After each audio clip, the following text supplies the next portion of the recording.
আজকে আপনাদের সামনে সংক্ষিপ্ত বক্তব্যের বিষয় হচ্ছে পিতামাতার দায়িত্ব সন্তানের প্রতি সুন্দর শিক্ষা দেওয়া।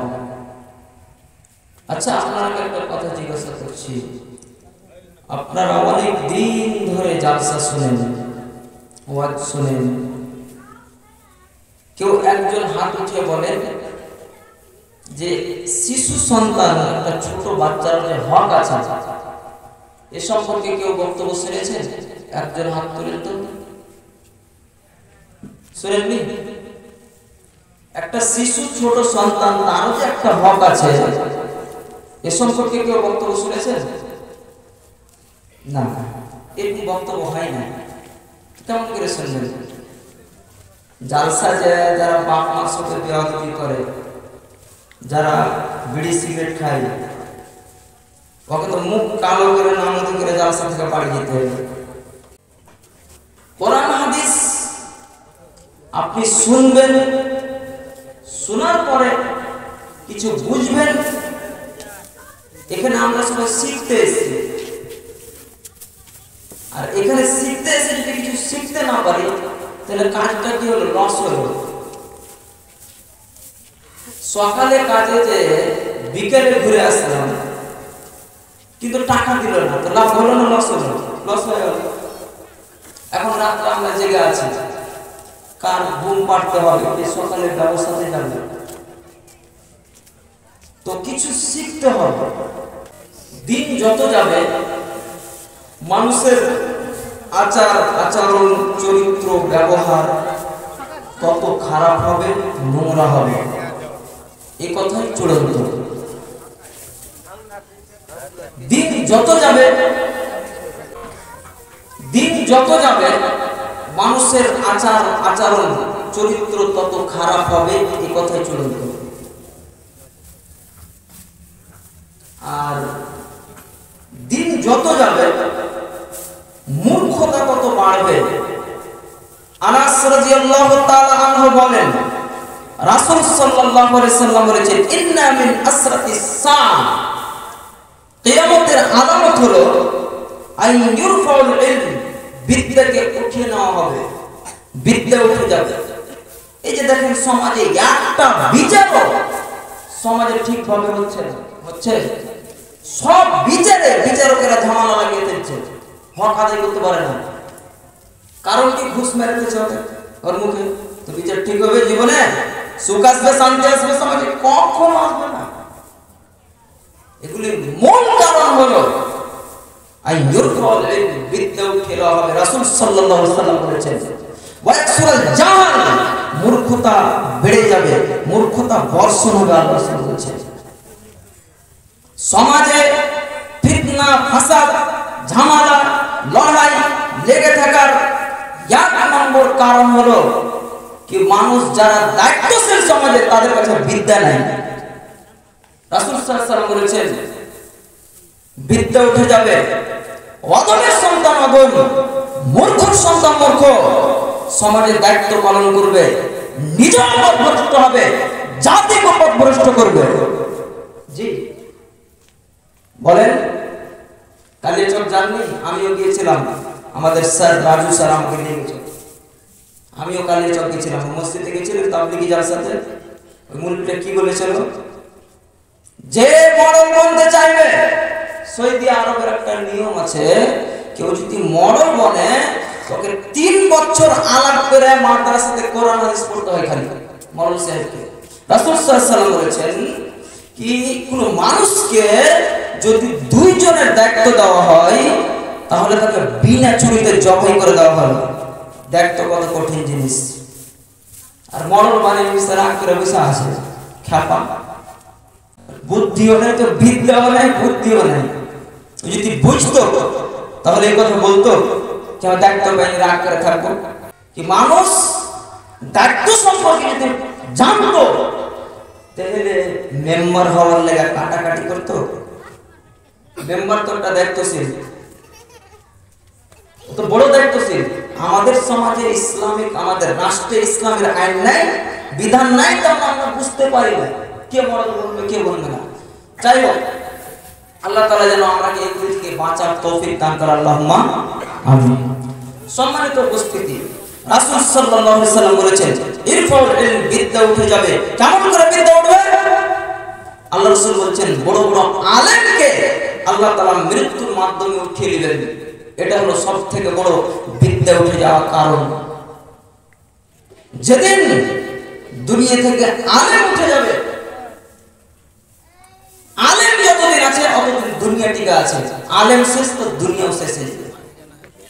আলেম খারাপ হোক ভালো, আপনি সহজে করে দিন মুলবিরা খারাপ বলছে, লোক বলছে মুলবিকে সইতে হচ্ছে, কি করবে? কিন্তু এটা ঠিক নয়। আপনি একটা লোককে যদি খারাপ করেন আর ও যদি খারাপ না হয় তো আপনি নিজেই খারাপ। আল্লাহ রাসূল বলেছেন সাল্লাল্লাহু আলাইহি সাল্লাম, কেউ যদি কাউকে বলে এই লোকটা জেনাখোর, আর যদি ও জেনাখোর না হয় তো নিজেই জেনাখোর, চলবে না বলা? আর মানুষ এখন তো বদনাম না করলে চলে না। আপনাদের এলাকাতে কারোর বদনাম করা হয় না মনে হয়? হয় নাকি? সবই হয়। মুসলমান কেমন? যাই হোক, বদনাম চলবে না। একটু আপনাকে বুঝেছি একটু পরে। সম্মানিত উপস্থিতি, বিদ্যা উঠে যাবে কেমন করে? আচ্ছা, আপনি আর আমি যাকে বলছি শিক্ষিত, ও শিক্ষিত নন। আপনি আর আমি কাকে শিক্ষিত বলছি?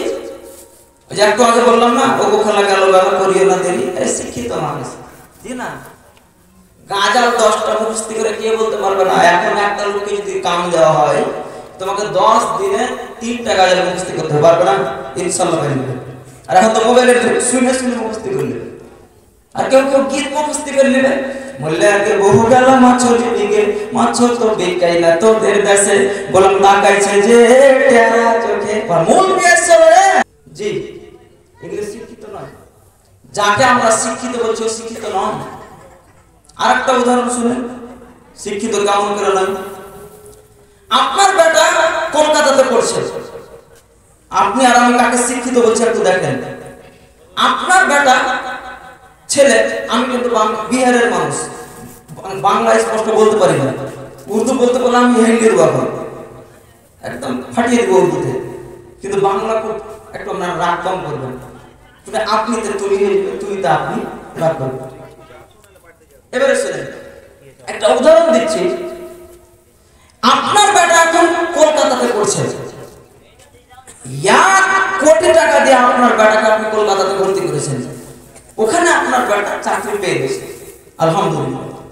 চাকরি পাওয়ার পরে আপনার বেটা এখন বাড়ি আসছে, তো কাঁদি মার্সিডিজ 4 চাকার বাড়ি আসছে, বাড়ি হলো মালদা।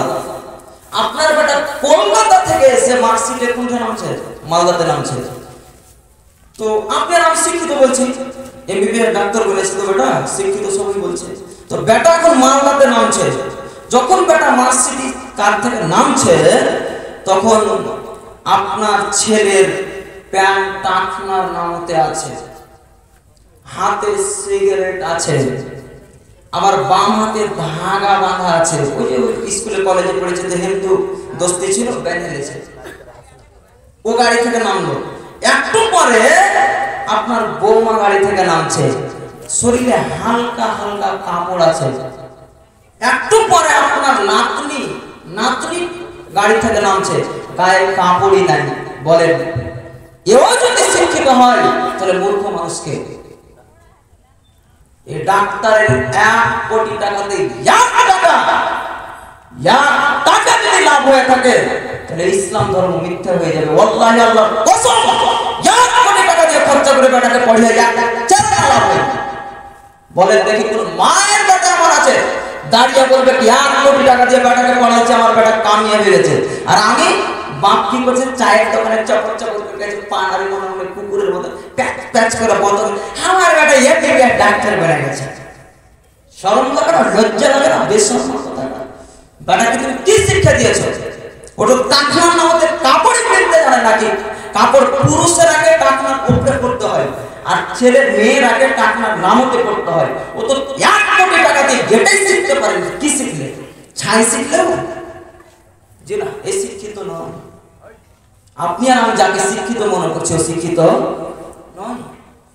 বিবাহ, মৌলভী সাহেব বিবাহ পড়াতে পারছে না, বলছে মৌলভী সাহেব তো আজকাল মৌলভী সাহেব রে কি করছে, বিয়ে পড়াচ্ছে সে মৌলভী সাহেব খেপা, বিয়ে মৌলভীকে পড়াতে হবে, কে বলেছে? বিয়ে আপনাকে পড়াতে হবে। এখন মৌলভীকে আমরা ডাকছি, মৌলভীও টাকার লালচে চলে যায়, কি করবে?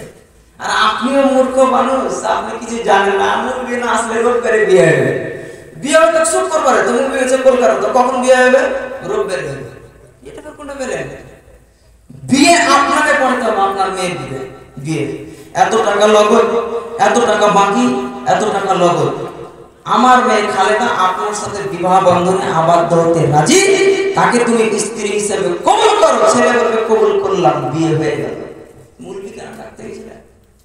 জানি না যে কি করবো, তো শিখতে হবে না। বিদ্যা উঠে যাবে, বিদ্যা উঠে যাওয়ার কারণে এগুলি সমাজে ঢুকেছে। ধোকা দিয়া ফাঁকি দিয়ে আমরা চলে যাচ্ছে মানুষ। কতদিন ধোকা খাবেন? আবার চলেন শিক্ষা দীক্ষার ব্যাপারে আগে চলেন। আমি এরকম করে কথা বলবো, সুখ জানি না। এবার আগে চলেন।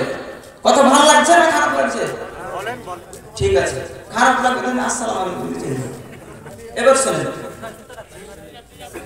এবারে চলেন আগে, শিক্ষাতে আগে চলেন, মিশনে চলেন। মিশন যারা খুলেছে আপনারা কিন্তু কথা বলবেন না, তো পরিবেশ নষ্ট। যারা আসছেন মাশাআল্লাহ, আপনারা এসে টপ করে বসে যান, কথা বলবেন না, তো ইশারাতে বলবেন। এবারে শুনেন, মিশন চলেন। যারা মিশন খুলে রেখেছে এখন বর্তমানে, আপনাদের দিকে মিশন মিশন মনে হয় কম। আর ওই মালদা জেলাতে যত মিশন খোলা আছে গোয়ানাই তো যাবে না, তো কতটি আপনি বলবেন? তো আপনাদের এদিকে মহদিপুর বর্ডারের দিকে তো মিশন একটু কম, কিন্তু এই শামসি এলাকা দিয়ে যাবেন কুমারগঞ্জের দিকে, মহানন্দাবাদ দিকে মিশন ঘিরে আসে হালাক্ষা। তা আমি বাস্তব বললাই আল্লাহর কসম বলছি, একদিন যেখানে বিজ্ঞাপন পোস্টার বনে, ওই জায়গাতে আমি আছি। আর ওখানে সব মিশনের মালিকরা এসে বিজ্ঞাপন পোস্টার বানাবে এই মিশনের, কেন বছর শেষ হয়েছে, সবকে পোস্টার লাগাইতে হবে। তো ওখানে বিজ্ঞাপন পোস্টার যেখানে বলছে, আমিও কিন্তু জালসার জন্য ওখানে বানাইতে গিয়েছি। তো ওখানে মাস্টাররা বলছে, ফটো দিচ্ছে, ওই যে লোকটা ফটো বের করবে ওকে ফটো দিচ্ছে, আর বলছে এই মুখখান একটু বড় কর, পয়সা কামাই কম হবে, মুখখান বড় কর না, সুন্দর কর না, ছেলে পিলেকে সাজা দিতে এলে তো পয়সা হবে, ছেলে হবে স্কুলে মিশনে। হ্যাঁ হ্যাঁ, কিছু বুঝতে পারলেন? ধর্ম ব্যবসা চলছে মিশনের নামে। যদি ব্যবসা না চলে, আপনার ছেলে 10 ক্লাসে পড়ে এখন নামাজ পড়াইতে জানে না কেন? যদি ব্যবসা না চলে, তা আপনার ছেলে 10 ক্লাসে পড়ে এখন নিজেই নামাজ পড়তে জানে না কেন? যদি ব্যবসা না চলে, মিশনের নাম হলো বিসমিল্লাহ মিশন। আহা, কত সুন্দর নাম! কি মিশনের নাম? কি আলহামদুলিল্লাহ মিশন। মিশনের নাম কি সুবহানাল্লাহ মিশন। নামগুলো শুনে মনে হচ্ছে কাল আল্লাহ কাল রাসূল ছাড়া কিছু নাই। মিশনের নাম শোনা হচ্ছে মনে কি ওখানে আল্লাহ এবং আল্লাহর রাসূলের নাম ছাড়া আর কোনো পড়া হয় না। কিন্তু হচ্ছে কি মিশন যারা ঢুকেন, 10 ক্লাসের ছাত্র, বয়স 10 বছর, নামাজ পড়ে না, নামাজই নেই। মাস্টার সাহেব শুধু আছে, কত নেবে? আপনি জান কি জান না বেটাকে প্রতিষ্ঠানে ফেলে রেখেছেন? আমি জানি না, আমার একটাও বেটা নেই। ভাতিটা আছে 15-20টা, কিন্তু বেটা নেই। তারপর আমি মিশন যায় খবর নিয়ে দেখেছি, দেখি বোকারা পড়লেন 10 ক্লাসে, তো নামাজ কেন পড়াতে পারে না? হ্যাঁ, তো দেখা গেল বেটা কুলু আল্লাহ সূরা বলে মুখস্থ নাই, ওই কুলু আল্লাহ আহা আহা কি যে বলে আহা ধরা। আলহামদুলিল্লাহ রাব্বিল আলামিন থেকে শুরু করতে বলেছি, যে আউযু বিল্লাহি মিনাশ শাইতানির রাজিম, বিসমিল্লাহির রহমানির রহিম, ইয়াকা নাবুদু ওয়া ইয়াকা। আলহামদুলিল্লাহ কই কুজি ও ছুটে গেছে, 10 ক্লাসে পড়ছে বেটা। মিশনের ব্যবসা যারা করছে, শোনো, কান খুলে শোনো। যারা মিশনের নামে ব্যবসা খুলে রেখেছেন, আপনি মুসলমান, আপনি আল্লাহকে যদি বিশ্বাস করেন, আল্লাহর রাসূলকে যদি বিশ্বাস করেন, অবশ্যই অবশ্যই আপনার মিশনে কোরআনের শিক্ষা দিতে হবে। যদি না দেয়, তা আপনাকে আজকে অনুরোধ জানিয়ে যাচ্ছে, আপনি ওই মিশনে বাচ্চাকে রাখবেন না, রাখবেন না, রাখবেন না। বলবে আগে কোরআন শিক্ষা চালু কর। আপনার মিশনে বাংলার জায়গা হলো, ইংরেজির জায়গা হলো, ভূগোলের জায়গা হলো, অঙ্কর জায়গা হলো, ইতিহাসের জায়গা হলো, সব জিনিসের জায়গা হলো, কিন্তু আপনি কত বড় নিরীহ খারাপ, কত বড় বদমাশ, আপনার মিশনে কোরআনের জায়গা হলো না, কোরআনের জায়গা হলো না আপনার মিশনে। কি আপনি ভাবছেন আপনার শিক্ষা কোথায় গিয়েছে? দেখতে পাচ্ছেন আপনাকে কেমন করে খোকলা করছে মুসলমানকে। আর এসব ধোকাবাজ মুসলমান মিশন খুলে বিসমিল্লাহ নামে ধোকাবাজ। তোর বাপের যদি হিম্মত থাকে তুই আজকে এসে বলকে আমি মুসলমানের বাচ্চা দেখি, তোকে কুকুর যদি প্রমাণ করতে না পারি, এই মিশনের মালিক যে মিশনে বিসমিল্লাহ নাম লেখে কোরআন পড়া হয় না, আল্লাহ রাসূলের হাদিস পড়া হয় না, জাহান্নাম সম্পর্কে পড়া হয় না, জান্নাত সম্পর্কে পড়া হয় না, কিয়ামত সম্পর্কে পড়া হয় না, এই মিশনের মালিক যদি আমাকে আজকে বলে দেয় আমি মুসলমানের বাচ্চা, তোমাকে কুকুর যদি প্রমাণ করতে না পারি, ঠিক থাকে তার জাতির সামনে কোনোদিন কথা বলবো না। বলো দেখি কত বড় মায়ের বাটা আছো মিশন খুলে, আমার মিশনে কোরআন পড়া হয় না, আর আমি মুসলমান, আমি ভালো মানুষ। দেখি বিসমিল্লাহ নাম খুললে কেন চামার? তুমি বলতে গান বাজা মিশন, মিশনে বলতে তোমাকে নাম দিতে গান বাজা মিশন, গান চলছে মিশনে। মিশনের ছাত্র 10 ক্লাসের 10টা গান মুখস্থ, 10টা হিরোর নাম মুখস্থ, 10টা এই ওই কুকুরের বাচ্চা, সরের বাচ্চা, বাঁদরের বাচ্চা মুখস্থ, কিন্তু ইসলামের মূল খুঁটি কয়টাও বলতে পারছে না। মিশন খুলে রেখেছে তুমি। সম্মানিত উপস্থিতি, বলছিলাম আগে আসেন, যেটা আমার বিষয় সেদিকে আমি যাচ্ছি। আমরাকে আল্লাহ পাক রব্বুল আলামিন এগুলি বোঝার তৌফিক দান করেন, আল্লাহুম্মা আমিন। আপনাকে দেখাচ্ছি বিদ্যাটা কোথায় যাচ্ছে। সম্মানিত উপস্থিতি, তারপরে আল্লাহ রাসূল বলছেন আইয়ুরফাউল ইলম, বিদ্যা উঠে যাবে, ওয়ায়াকসুরাল জাহাল, মূর্খতা বর্ষণ হবে। সব জায়গাতে মূর্খ থাকবে, সব জায়গাতে মূর্খ। একটা ভালো স্টুডেন্ট পাস করতে পেরেছে, তারপরে চাকরি পায় না, আর কানা লাগা 10 লাখ টাকা ঘুষ দিয়ে চাকরি দিয়ে বসে নাই গো। হ্যাঁ বলেন তো, যে চাকরি দিচ্ছে ও ধর্মকর্ম বুঝে না, আর যে চাকরি দিচ্ছে ও ধর্মকর্ম বুঝে না। সম্মানিত উপস্থিতি, আল্লাহ পাক রব্বুল আলামিন আমাদের শিক্ষা প্রতিষ্ঠান যতগুলো লোক, যতগুলো ভাই আমার মিশন খুলেছে, সবাইকে নিজের নিজের মিশনে কোরআন হাদিস পড়ার ব্যবস্থা করে দেন, আল্লাহুম্মা আমিন। আগে চলেন। তারপরে আল্লাহ রাসূল বলছেন আইয়ুরফাউল ইলম, বিদ্যা উঠে যাবে, ওয়ায়াকসুরাল জাহাল, ওয়ায়াকসুরাজ জিনা, জিনা বেড়ে যাবে।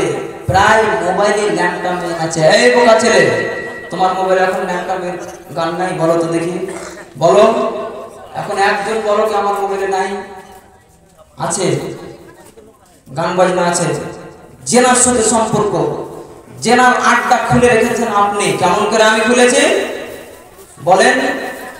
আপনার বউ ওখানে গোসল করতে যায়, ওই যে রাস্তার ধারে গোসল করতে যায় না, কেন গোসল করতে গেল? ওখানে যাবে কেন বলেন? কি আমি পুরুষ দেখি? বলেন দেখি কি আমি মানুষ? প্রমাণ করেন। যার স্ত্রী লোক দিতে গোসল করতে গেছে, আমার ওখানে আর একটা বেটা ছেলেও গোসল করতে গেছে, যাইনি? একটা ছেলেও গোসল করছে ওখানে, একটা মেয়েও গোসল। কি হলো মৌলভী সাহেব, অপরাধ কি? তো অপরাধ কি? আপনার মেয়ে ওখানে গোসল করতে যাবে, আপনার মেয়ে প্যাট কচলাচ্ছে, পিঠ কচলাচ্ছে। শুনুন, আল্লাহ রাসূল সাল্লাল্লাহু আলাইহি সাল্লাম এগুলোর কথা থেকে সাবধান করেছেন মানুষকে। রাসূল সাল্লাল্লাহু আলাইহি সাল্লাম একদিন মসজিদে ইতিকাফে বসে আছেন। হঠাৎ করে আল্লাহ রাসূলের একজন স্ত্রী আল্লাহ রাসূলকে খাবার দিতে এসেছেন। খাবার দিতে এসেছেন যখন, তো আল্লাহ রাসূল সাল্লাল্লাহু আলাইহি সাল্লাম খাবারটি নিয়ে এসেছেন। খাবারটি নেওয়ার পরে আল্লাহ রাসূলের স্ত্রী আগে আগে যাচ্ছে, আর আল্লাহ নবী পিছে পিছে যাচ্ছেন।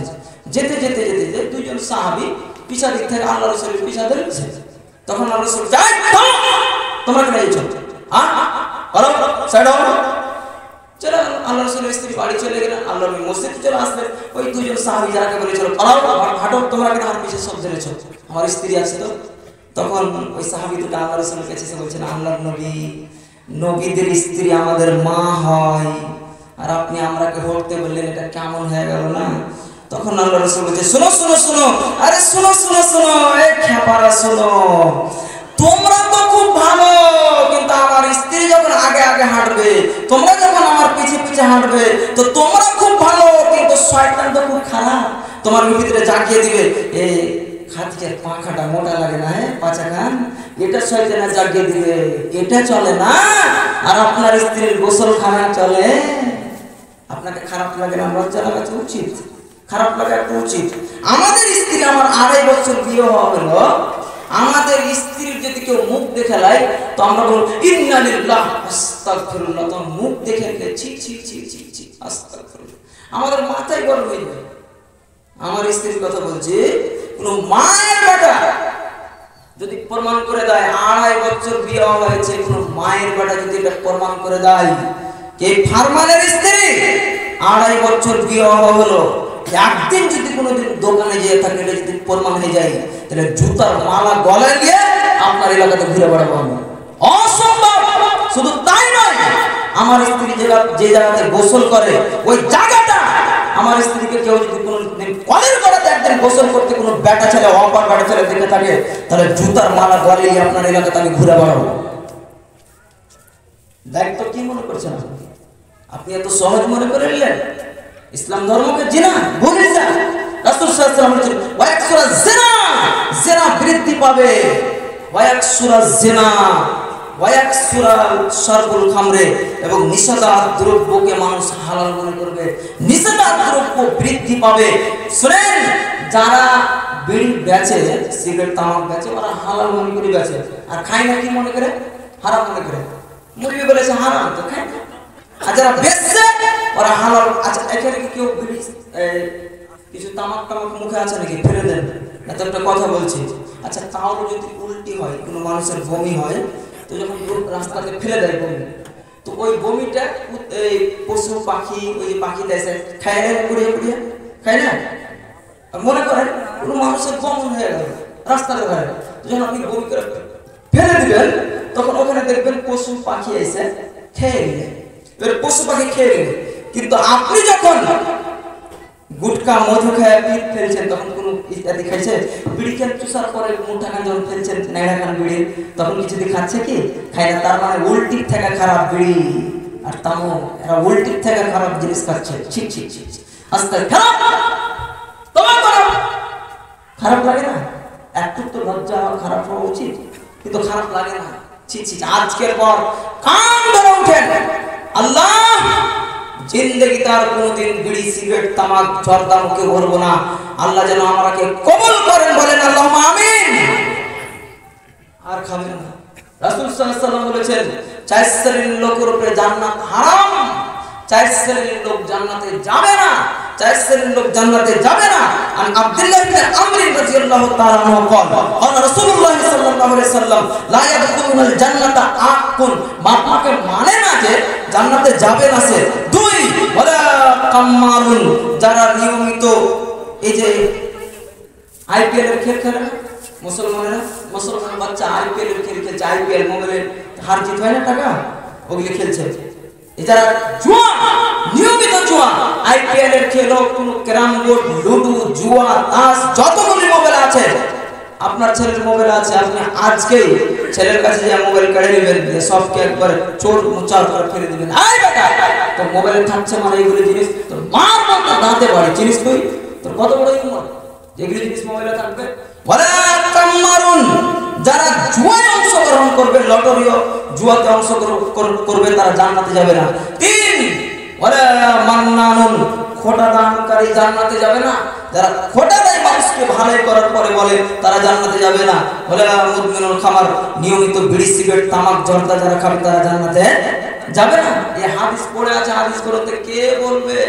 হুজুর বলছে মাকরুহ, হুজুর বলছে কি খাওয়া মাকরুহ, মানে হুজুরকে তো জায়েজ করতে হবে কোনো হালাতে, তখন হুজুর বলছে মাকরুহ, তো হুজুরই মাকরুহ, হুজুরই কি মাকরুহ, মানে বিড়ি সিগারেট মাকরুহ নয়, হুজুরটাই মাকরুহ। হুজুরকে বাদ দিতে টাইম ফেলে দিতে হবে মসজিদ থেকে। হুজুর বিড়ি সিগারেট খেয়ে মাকরুহ বলে চালা, তাকে শরম লাগে না? বেহায়া কোথাকার। সম্মানিত উপস্থিতি, বলছিলাম শিক্ষার ব্যাপারে আমাদের বক্তব্য ছিল, কোন দিক থেকে কোন চলে গেল। এবার আসেন, মহান আল্লাহ বলেন ইয়া আইয়ুহাল্লাযীনা আমানু কু আনফুসাকুম ওয়া আহলিকুম নারা, পৃথিবীর মানুষ এই বান্দারগণ নিজে জাহান্নাম থেকে বাঁচো, জাহান্নাম থেকে নিজে আগে বাঁচতে হবে, এটা আমার দায়িত্ব।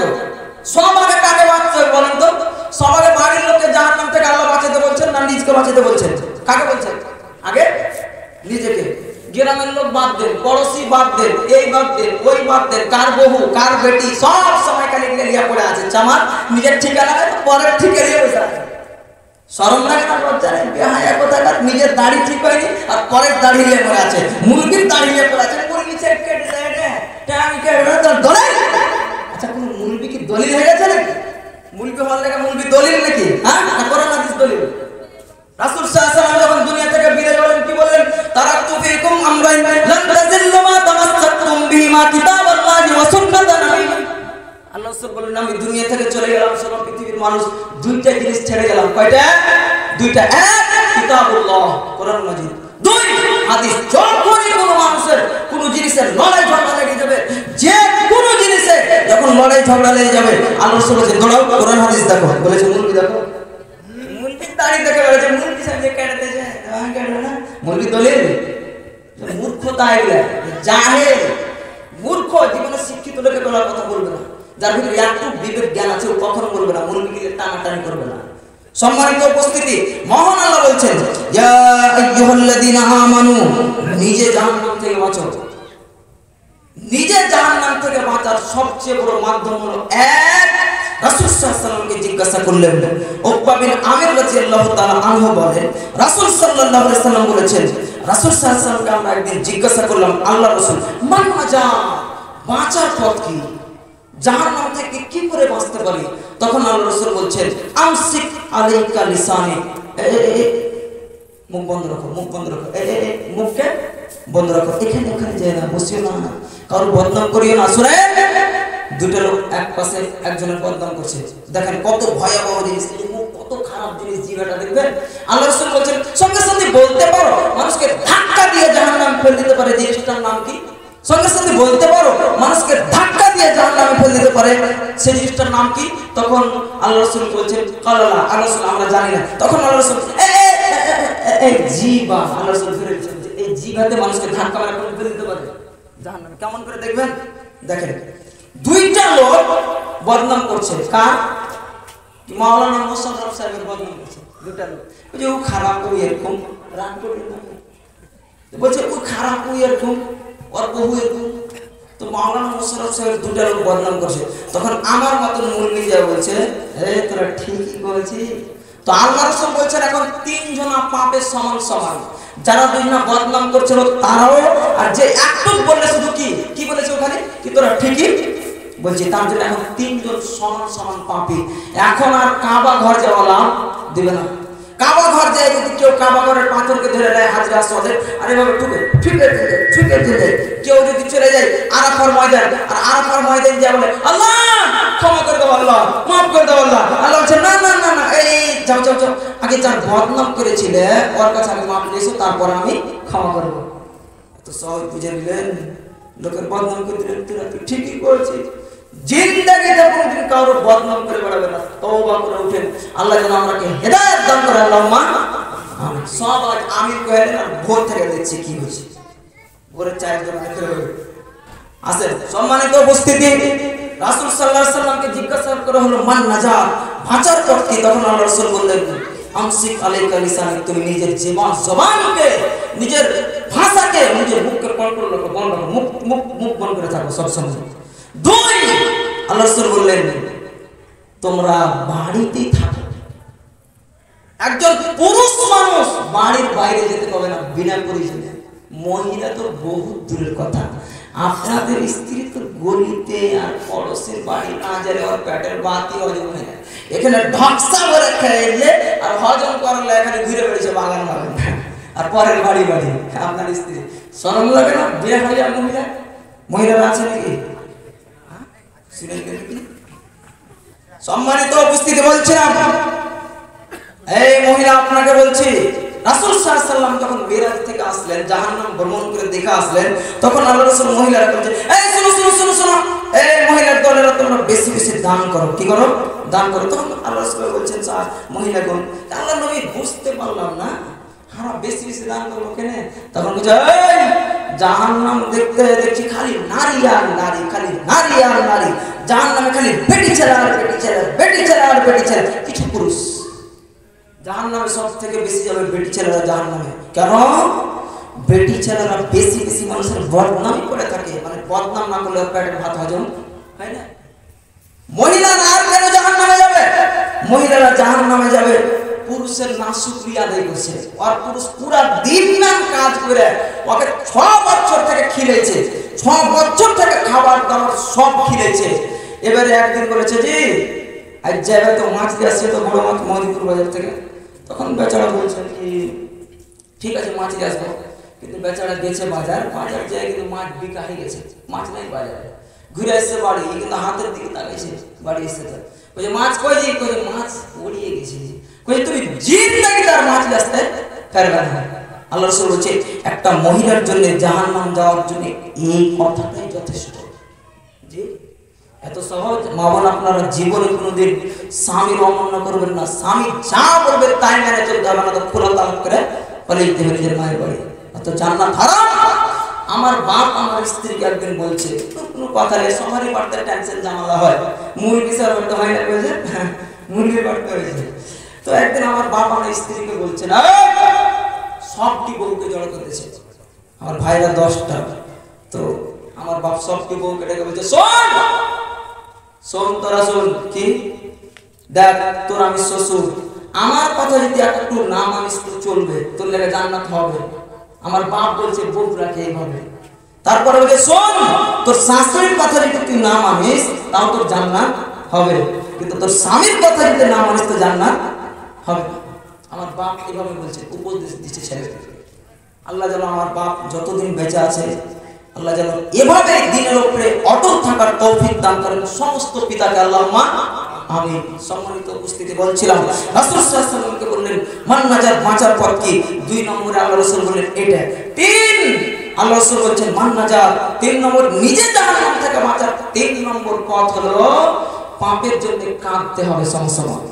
কয়বার কাঁদছে? সব সময় হাসি খেলে দিয়ে, ওকে চিমটি কাটা হাসিয়ে দিলে, ওকে কিছু করে হাসিয়ে দিলে, বাপের বাটা আছে একটা রে, আরে নাস্তা মুমিন পাড়াতে একটা লোক আহে, ওকে জানি পারি করে মুখ খুশি হয়ে যায়, এত হাসে, খালি হাসি খালি হাসি। কাঁদছেন কখন?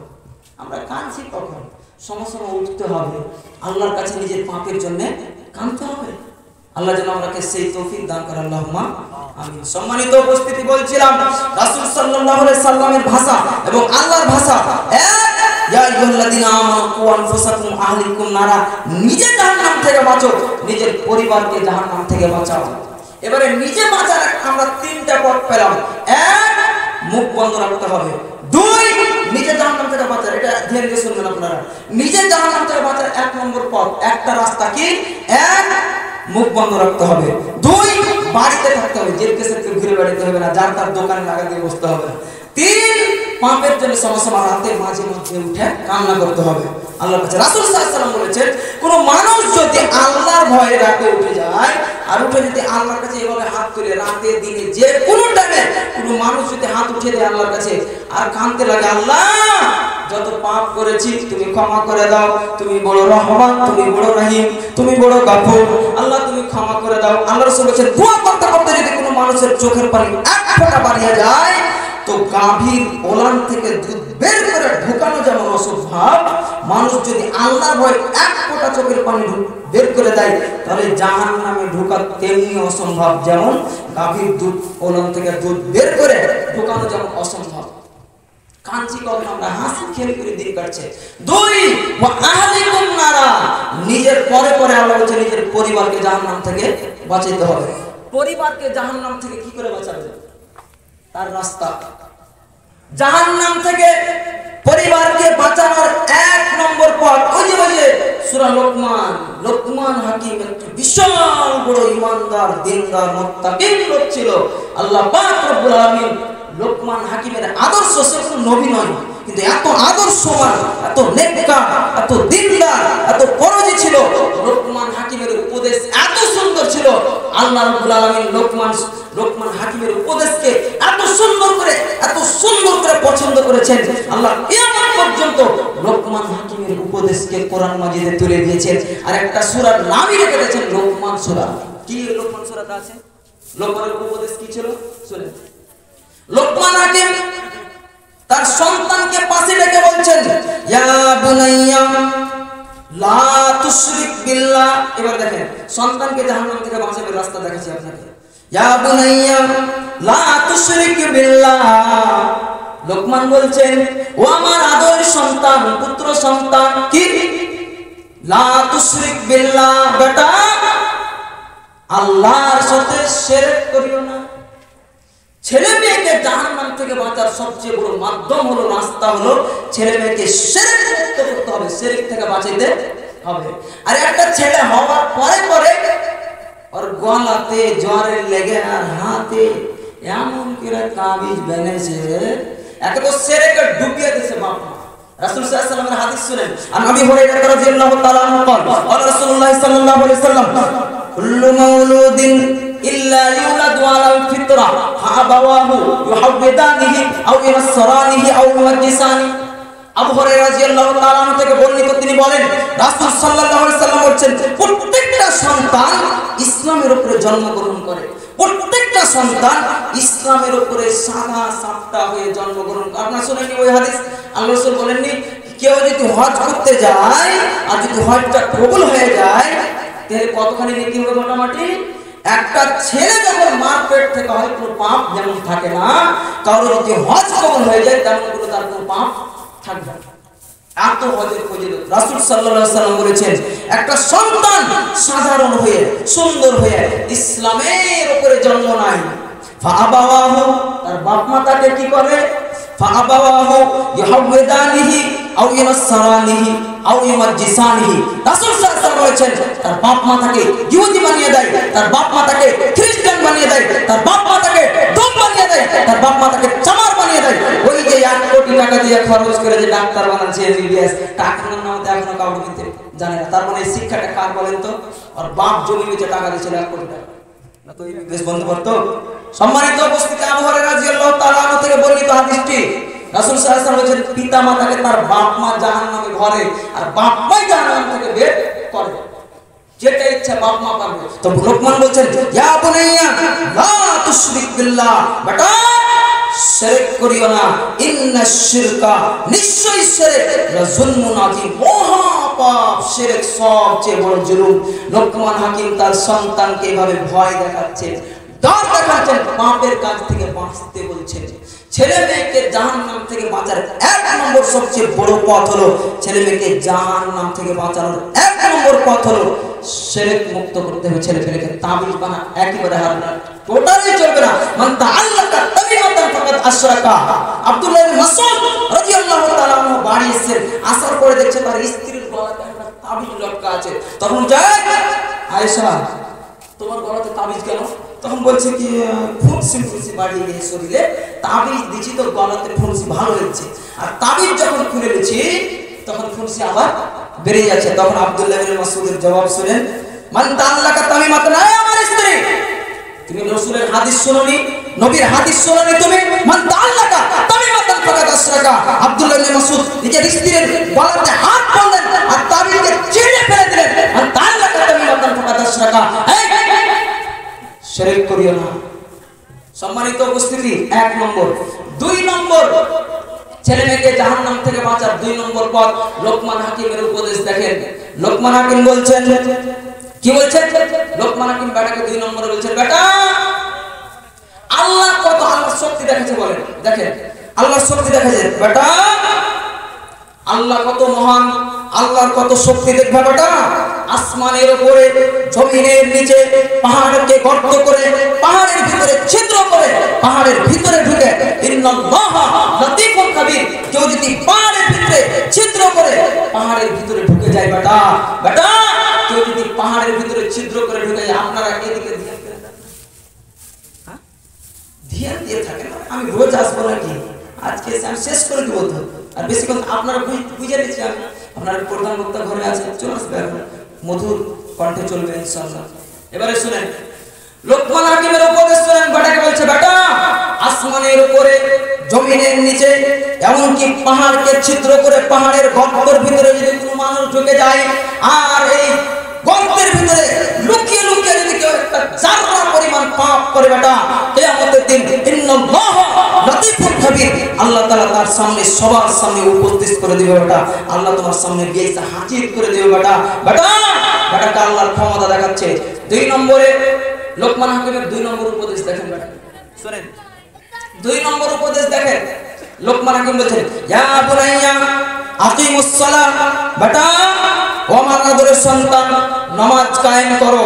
মহান আল্লাহ অন্যত্র বলেন, ওয়া'মুর আহলাকা বিস-সালাহ, আল্লাহ তাআলা বলছেন তুমি নিজে সালাত আদায় করো আর নিজের পরিবারকে, ছেলে মেয়েকে সালাতের আদেশ করো। এটা কে করবে? একটা কথা স্পষ্ট হয়ে গেল কি নামাজ নিজে তো পড়তে হবে, নিজের ছেলে মেয়েকে পড়াতে হবে, এটা বাপের দায়িত্ব। রাসূল সাল্লাল্লাহু আলাইহি সাল্লাম বলেন, মুরু আওলাদাকুম বিস-সালাহ ওয়া হুম 7 সিনিনা ওয়াজরিবুহুম আলাইহা ওয়া হুম আবনাউ 10 সিনিনা ওয়া ফাররাকু বাইনাহুম ফিল মাদাজি। রাসূল সাল্লাল্লাহু আলাইহি সাল্লাম বলেন, তোমাদের ছেলে মেয়ে যখন 7 বছরের হবে নামাজের হুকুম করো, 8 নামাজের হুকুম করো, 9 নামাজের হুকুম করো, 10 বেটা নামাজ পড়ে না, পিঠ দিয়ে নামাজ পড়াতে হবে, এটা বাপের দায়িত্ব। বলে আপনার বেটা নামাজ পড়বে না মানে আপনার বেটা, আপনার ছেলে আপনার বাড়িতে খায়, আপনার ছেলে আপনার বিছানায় ঘুমায়, আপনার জমিতে থাকে, আপনার বাড়িতে থাকে, আপনার বাড়িতে শুনে আপনার খায়, আর বেটা নামাজ পড়বে না, পিঠে চাপ খেয়ে দেবে, বেটা নামাজ না পড়ে তোকে বাড়িতে ঢুকতে দেবো না, এটা বাপ বলবে।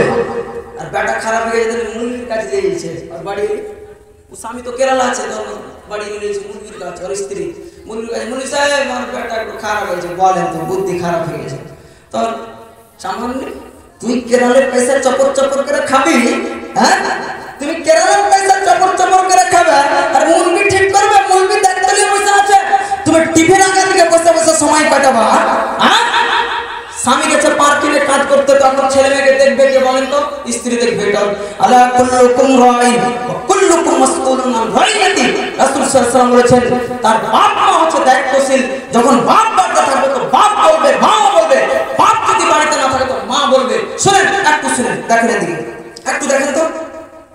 এখন আপনার আম্মা, আপনার স্ত্রী, মা বোন আপনাকে বলছে, ধরে নেন আপনি এখন নামাজ পড়বেন, ফরজ জোহরের ফরজ নামাজ পড়া হয়ে গেছে, এখন মনে করেন ফরজ নামাজ পড়া হয়ে গেছে, এবার আপনি সুন্নাত পড়তে যাবেন, ইতিমধ্যে আপনার বেটা মারতে ঢুকছে, আসসালামু আলাইকুম, বেটার টাইম হলো 10টাতে, বাড়ি আসার টাইম কয়টাতে? 10টাতে, এর বেটা বাড়ি ঢুকছে 10টা 10 মিনিটে। আপনার আম্মা, মা বোন আপনাকে বলছি, আপনি নামাজ পড়ে আল্লাহু আকবার বলতে যাচ্ছেন, কিন্তু বেটা এখন বাড়তে ঢুকলো কয় মিনিট দেরিতে? 10 মিনিট। তো আল্লাহ রাসূলের ভাষা এমন, এখন আপনার মা সুন্নাত আর পড়তে পাবে না, 10 মিনিটের আগে খবর নিতে হবে কি তুই কোনতে পার করলি বল, তারপরে কোনো কথা। সুন্নাত বাদ, সুন্নাত নামাজ সুন্নাত, আর ছেলের খবর নিতে হবে এটা ফরজ। কথা বুঝতে পারলাম? ছেলের খবর নিতে হবে এটা কি? ফরজ, আর সুন্নাতটা হলো সুন্নাত। সম্মানিত উপস্থিতি, এই হলো উপদেশ। আর এক দুটো উপদেশ শুনিয়ে আমি নিজের চলবে, আবার শুনেন, সময় কাটে। আচ্ছা, সম্মানিত উপস্থিতি, লোকমান হাকিম এবারে নিজের সন্তানকে নামাজ আদেশ করতে বললেন, নামাজের উপদেশ, নামাজ শিক্ষা দিতে বললেন, নামাজের জন্য মারতে বললেন আল্লাহ রাসূল। মারতে হবে, পিঠ দিয়ে সালাত আদায় করতে হবে, তাতে তোকে বাড়তে ছিল না। তুই জিনিস এখনো আমার আব্বা এখনো বাড়তে এমন ভাবে অটল তাকে গুড়িয়ে গেছে, তারপর আমার হিম্মত নেই, ফজরে শুতে থাকবো, দেখি তো লাঠি দিয়ে বেড়িয়া ঠিক করে দিবে, আর নাম বাপ। আর আপনি কেমন বাপ? ছেলেকে কি শিখিয়ে রেখেছেন? এবারে লোকমান হাকিমের উপদেশ দেখেন। লোকমান হাকিম বলছেন, ইয়া বুনাইয়া ওয়া'মুর বিল মারুফ ওয়ানহা আনিল মুনকার। 4 নম্বর উপদেশ দিয়েছে বেটাকে লোকমান হাকিম, ওয়া'মুর বিল মারুফ ওয়ানহা আনিল মুনকার। বেটা ভালো কাজের আদেশ করো, মন্দ কাজের নিষেধ করো। বেটা ভালো কাজের আদেশ করো, মন্দ কাজের নিষেধ করো। বেটা ভালো কাজের মানুষকে আদেশ করো, মন্দ কাজ থেকে নিষেধ করো। বাপই বোঝে না ভালো কাজ কি জিনিস, তো বেটাকে কি বলবে? বাপই কুকুরের মতো এভাবে বিড়ি ধরে গেছে, আর মানুষকে দুম্মা ছাড়ছে, কি নামাজি, কি হাজি, কি মাস্টার ছেড়ে দিলে। আর হাজি সাহেবের মুখে লেগে গেল, মুলবি সাহেবের মুখে লেগে গেল, বেয়াদব তুই তো নিজে আদব শিখিস না, তোর বেটাকে কি শিখাবি বল? হ্যাঁ, নিজে তুমি আদব জানো না, আমি দিয়েটা আমার সাথে কথা বলছি। আপনি নিজে আদব জানেন না, বেটাকে শিখবে আদব। রাসূল সাল্লাল্লাহু আল্লাহ তাআলা বলেছেন ওয়া'মুর বিল মারুফ ওয়া নাহি আনিল মুনকার, বেটাকে শিক্ষা দিতে হবে। বেটা যখন স্কুল যাবে বেটা, তখন বেটা শোনো আমার কই যেমনি রাস্তাতে যখন যাবে বেটা, রাস্তাতে যদি বড় মানুষ দেখতে পাও বলবে আসসালামু আলাইকুম। আর আপনার ছেলে স্কুল যাচ্ছে তো মোবাইলে এভাবে ধরেছে ফ্রি ফায়ার, তো একটা গ্রামের মৌলভী সাহেব জ্ঞান দিয়েছিল আর ওকে আগে সালমানি করছে। আবার আর একটা মৌলভী সাহেব মানুষের সাথে বললো এই চামার প্লেয়ার কি করছিস, ওকে আগে সালমানি করছে, মানে ফ্রি ফায়ারে ব্যস্ত। হ্যাঁ, এখনো আপনার ছেলের হাতে মোবাইল আছে, ফোন আছে, আপনি কেমন মানুষ? আপনার একটু লজ্জা হওয়া উচিত। আপনার ছেলে আপনার সামনে এইভাবে ফ্রি ফায়ার খেলছে, শোনেন কিয়ামতের দিন আটকা পড়ে যাবেন, আপনি ঠকিয়ে যাবেন।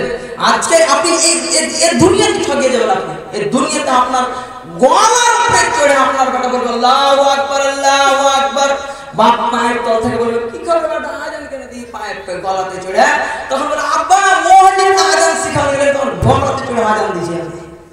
যে এই পরিণামে দুনিয়াতে পেয়ে নেবেন, এত সহজ নাকি? বেটাকে যদি শিক্ষা না দেন, ছেলে মেয়েকে যদি উপদেশ না দেন, তাহলে দুনিয়াতে শাস্তি ভোগ করতে হবে। কত বেটা দুনিয়াতে বাপ মাকে এখন কষ্ট দেয় আপনি জানেন না, কত ছেলে দিবেন আপনি। অথচ এই বাপ মা সম্পর্কে আল্লাহ তাআলা কোরআন মাজিদে বলছেন ওয়া কাযা রাব্বুকা আল্লা তা'বুদু ইল্লা ইয়্যাহু ওয়া বিল ওয়ালিদাইনি ইহসানা। এ দুনিয়া ভালো মুসলমানও শুনো, তুমি আল্লাহকে ইবাদত করো, तुम अल्लाह की इबादत करो, व बिल वालिदैन इहसाना, और माँ बाप के साथ अच्छा सुलूक करो। আল্লাহ বলছেন দুনিয়ার মানুষ ওয়াকাযা রাব্বুকা আল্লা তা'বুদু, পৃথিবীর মানুষ তোমরা এক আল্লাহর ইবাদত করো, ওয়া বিল ওয়ালিদাইনি ইহসানা, বাপ মার সাথে সদাচরণ করো। এই কথা আল্লাহ বলছেন কোরআন মাজিদে। এই বেটা কেমন করে বাপ মার গলা টিপতে পারে আর বাপ মাকে মারতে পারে? বলে আপনি আপনার বেটাকে শিক্ষা দেননি, তার জন্য আপনাকে মারছে, আপনাকে কাটছে। আপনার শিক্ষার অভাব, আপনি কুকুরের বাচ্চা সোরের বাচ্চা মিশরে ফেলে দিয়েছেন, তার জন্য আপনাকে কুচলেছে। এমবিবিএস বলার পরে কত নেবেন? এমবিবিএস ডাক্তার 1 কোটি টাকা পড়ার পরে বাপকে দেখে না, দেখছে এত টাকা দিয়ে জমি দিয়ে বাপকে দেখে না, কারণ আর বাপেরও দোষ আছে, খালি ছেলের দোষ দিয়ে দিলে হইবে? আর ছেলে দেখে না, বাপ মুলবি সাহেব খুদবা দিয়ে ছেলেটা হয় না। হ্যাঁ, মুলবি সাহেবের কাছে খালি কান্দে হবে। ছেলেকে কোনদিন শিখাচ্ছিল, উপদেশ দিয়েছিল? খালি চায়ের দোকানে যায় আর মানুষের কাছে আড্ডা পিটা, মানুষের বদনাম করে তুমি সময় কাটাচ্ছো, ছেলেকে সময় দাওনি, তার জন্য ছেলে তোমাকে চিনে না। সম্মানিত উপস্থিতি, আল্লাহ তাআলা বলেন ওয়া বিল ওয়ালিদাইনি ইহসানা, শুনো বাপ মার সাথে ভালো আচরণ করো। 2 ইম্মা ইয়াবলুগান্না ইনদাকাল কিবারা আহাদুহুমা আও কিলাহুমা ফালা তাকুল লাহুমা উফফিন।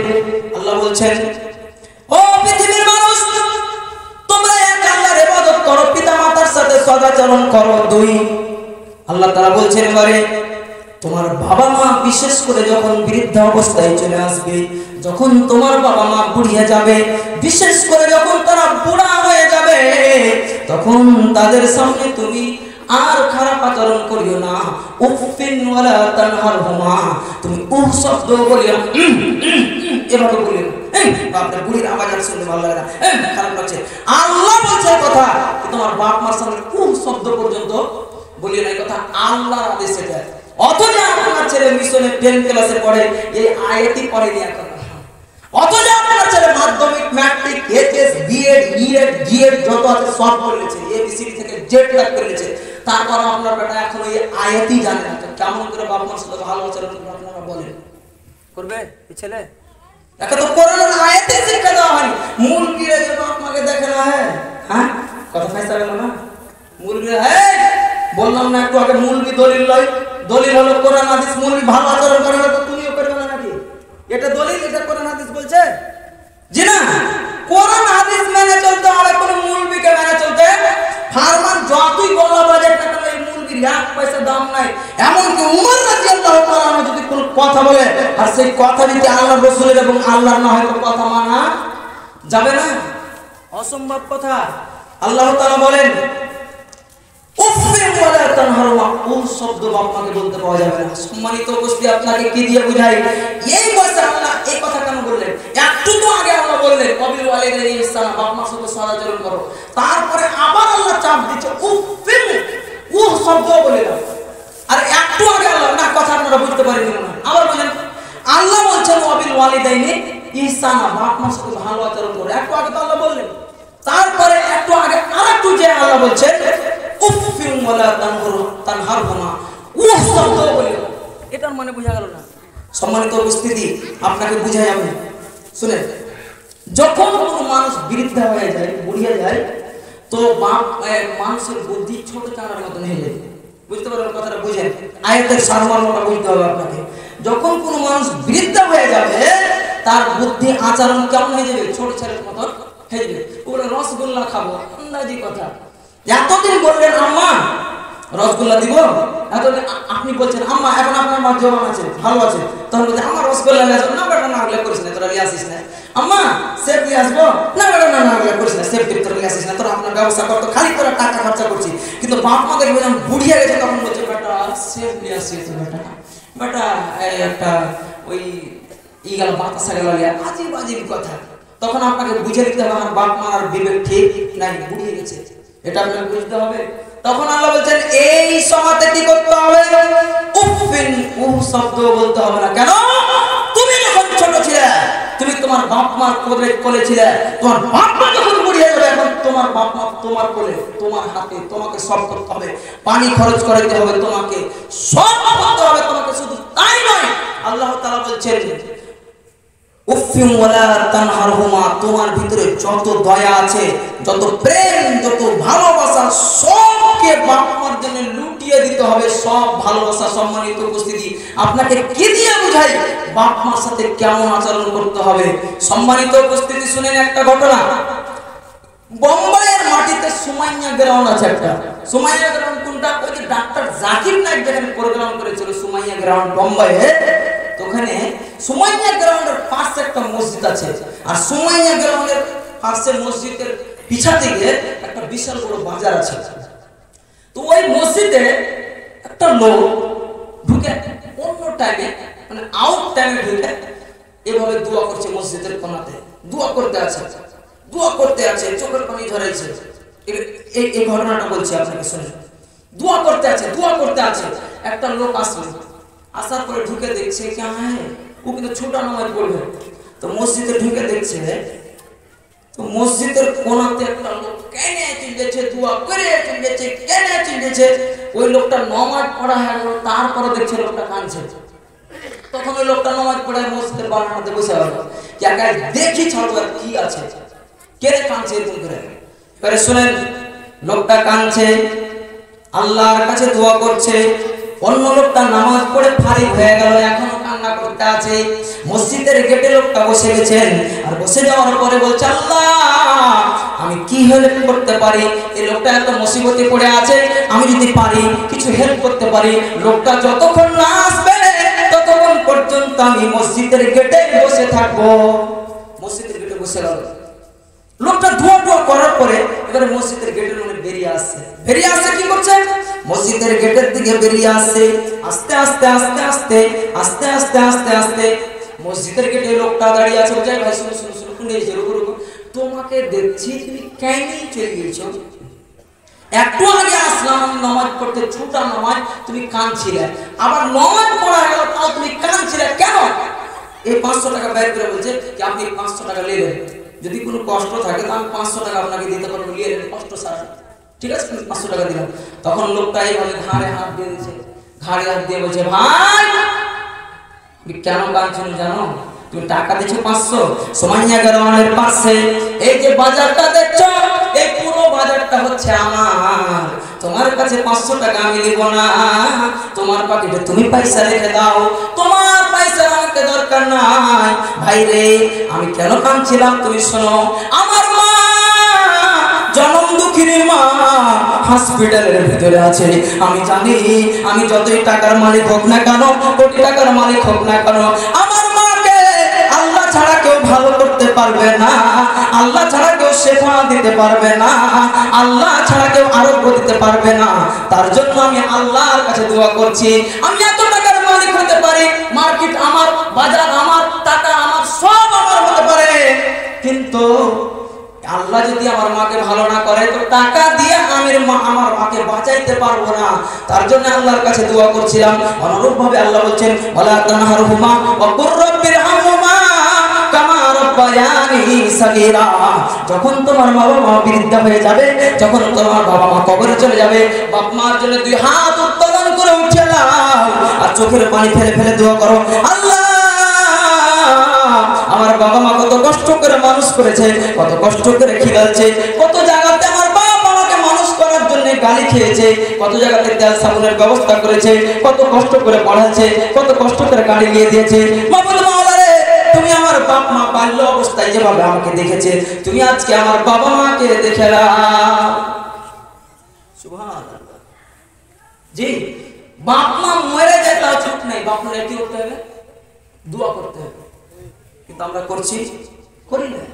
আল্লাহ পাক রব্বুল আলামিন আমরাকে যেন পিতা মাতার জন্য সব সময় বেশি বেশি করে, আপনারা নামাজও পড়বেন, সালামের বটকে বলবেন রব্বিরহামহুমা কামা রাব্বায়ানি সাগীরা, জায়েজ আছে রব্বিরহামহুমা কামা রাব্বায়ানি সাগীরা। কতগুলো ভাই আছে। আমি যখন এবার বাড়ি থেকে আসলাম, এবার তো আমার মা আমাকে বলছে বেটা শুন, আমি এখন যে মসজিদে পড়াই এখানে 10,000 টাকা বেতন আছে, আবার মাদ্রাসাতে পড়ি 10,000 টাকা বেতন। তো আমার মা আমাকে বলছে মাদ্রাসা এখন চলে আসবো বেগ গাড়ি করে, বাস্তব কথা বলছি, মাদ্রাসাতে আপনারা করবেন নাকি গল্প করছে। এবারে আমি বাড়ি থেকে চলে আসছি বেগ গাড়ি করে, চলে এসেছি ঘর থেকে, মাকে বললাম আসসালামু আলাইকুম, গেলাম, মা বলছে ঠিক আছে যাও। এবারে চলে এসেছি, আসার পরে আবার আমার আম্মা ডেকে পাঠাচ্ছে, ডাক্তার ডাক্তার ডাক্তার। তো আমি ঘুরে ঘর গেলাম, ঘরে যে বলছে আম্মা বলেন কি হয়েছে?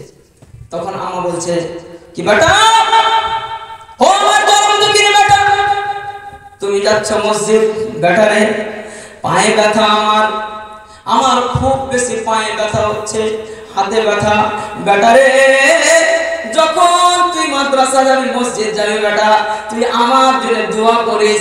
আমি মনে মনে বলছিলাম আল্লাহ আমার মা ডেকে পাঠাইলে মনে হয় আমার 10,000 বেতন, তো বলবে বেটা রে 5,000 টাকা বাড়িতে দিস, কিন্তু না না না, আমার আম্মা বললে বেটা রে তুই যখন মসজিদে যাবি, বেটা তুই আমার জন্য দুই হাত তুলে একটু দোয়া করিস, আমার পাটা যেন ভালো হয়ে যায়, আমার হাতটা যেন ভালো হয়ে যায়, আমার বিমারিটা ভালো হয়ে যায়। আবু হুরায়রা থেকে বর্ণিত একটা হাদিস শুনেন, আল্লাহ রাসূল বলছেন, মুহাম্মদ সাল্লাল্লাহু আলাইহি সাল্লাম বলছেন, মানুষ যখন মরে যাবে সব আমল তার বন্ধ হয়ে যাবে, ইল্লা মিন সাদাকাতিন জারিয়া।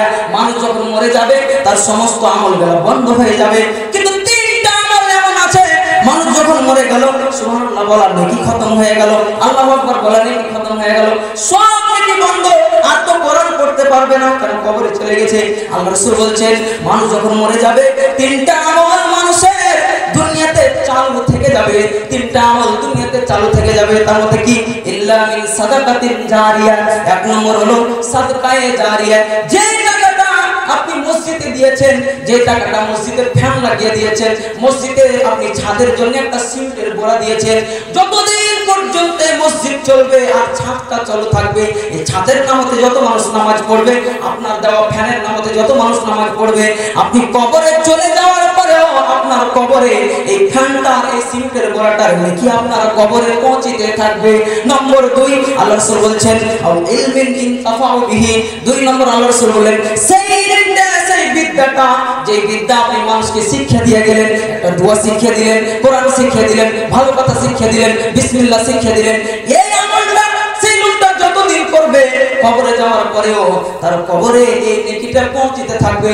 নাম্বার 3 আল্লাহ রাসূল বলেন আওয়ালাদুন সালেহ, কেউ যদি নেককার দিনদার সন্তান পৃথিবীর জমিনে ছেড়ে যায়, আল্লাহ পাক রব্বুল আলামিন বলছেন, আল্লাহ রাসূল বলছেন নেককার দিনদার আওয়ালাদুন সালেহ, ভালো সন্তান যদি কেউ পৃথিবীর জমিনে ছেড়ে যায়, তাহলে এই সন্তান বাবা মা যখন মরে যাবে দুই হাত উত্তোলন করে বাবা মার জন্য দোয়ায় লিপ্ত হয়ে যাবে, দোয়ায় জড়িয়ে যাবে। আল্লাহ আমার মা কবরে চলে গেছে, বাবা কবরে চলে গেছে, বাবা রে জানি না মা কি অবস্থায় আছে, জানি না বাবা কি অবস্থায় আছে, বাবা রে আমার মা কবরে চলে গেছে, মাবুদ তুমি আমার বাবা মাকে দেখে নাও।